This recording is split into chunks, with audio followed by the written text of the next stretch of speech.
Assalamualaikum warahmatullahi wabarakatuh. Di sini saya akan membuat video yang menjelaskan tentang dahsyatnya sakaratul maut dan apa yang harus dilakukan pada saat sakaratul maut. Sebelum pada materi selanjutnya, perkenalkan nama saya Salma Divya Floresita. Saya dari kelas B2, program studi S1 Manajemen Mata Kuliah Pendidikan Agama Islam 6, dan saya membuat video ini untuk memenuhi ujian tengah semester genap. Selanjutnya, sebelum kita menjelaskan apa sih yang harus kita lakukan pada saat menjelang sakaratul maut, kita harus memahami dulu apa itu sakaratul maut. Sakaratul maut adalah ungkapan rasa sakit yang menyerang inti hati dan menjalar ke seluruh bagian jiwa sehingga tidak ada satupun bagian jiwa yang terbebas dari rasa sakit tersebut. Nah, pada penjelasan ini kita sudah mendapat gambaran bahwa sakaratul maut adalah hal yang paling menyakitkan yang pernah dialami oleh hampir seluruh manusia dan akan dialami oleh seluruh manusia karena kita semua sebagai manusia pasti akan merasakan sakaratul maut dan meninggal. Selanjutnya, ada ciri-ciri dari sakaratul maut. Yang pertama, nafas semakin sesak dan berat. Yang kedua adalah lelah mengantuk. Dan yang ketiga adalah keringatan di dahi. Kita jelaskan satu persatu. Nah, yang pertama ada sesak nafas. Dalam hal ini diungkapkan dalam surat Al-Qiyamah ayat 26-30 di atas dan telah dibuktikan di dunia kedokteran. Jadi, sesak napas semakin berat ini merupakan salah satu ciri dari kematian yang sudah dibuktikan oleh kedokteran.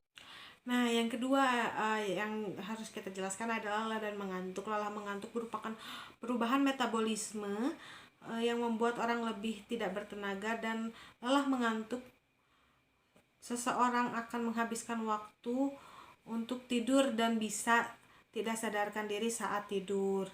Jadi ada beberapa orang yang meninggalnya saat tidur dan langsung meninggal, jadi dicabut nyawanya itu pada saat tidur. Selanjutnya yang ketiga adalah adanya keringat pada dahi. Orang mukmin meninggal dunia dengan mengeluarkan keringat di dahinya. Hadis riwayat Ahmad. Nah, ini tuh dijelaskan pada hadis riwayat Ahmad. Jadi ini tuh dipercayai oleh masyarakat Islam sebagai salah satu ciri dari sakaratul maut atau akan meninggal. Tidak semua, tapi ini termasuk salah satu ciri dari sakaratul maut. Selanjutnya ada hal yang dilakukan pada saat orang yang sakaratul maut. Nah, yang pertama adalah orang muslim dianjurkan untuk mentalkinkan kepada orang yang sedang sakaratul maut dengan menyebutkan la ilaha illallah. Dengan demikian, orang yang sedang menemui ajalnya tersebut mengingat Allah dan meniru ucapannya. Ada pula hadis dari Rasulullah SAW bersabda, tuntunlah orang yang meninggal di antara kamu dan mengucapkan la ilaha illallah, sebab barang siapa yang di akhir perkataan sebelum meninggal dunia adalah la ilaha illallah, maka dia akan masuk surga. Ini terdapat pada hadis riwayat Abu Daud. Selanjutnya yang kedua adalah menghadapkan tubuh ke arah kiblat dan membaringkan ke sebelah kanan. Apabila menghadapi orang yang sakaratul maut, dihadapkan tubuhnya ke arah kiblat dan dibaringkan dirinya ke kanan. Imam Ahmad meriwayatkan ketika Fatimah binti Muhammad sedang sakaratul maut, ia menghadapkan arah kiblat dan berbantalkan tangan kanannya.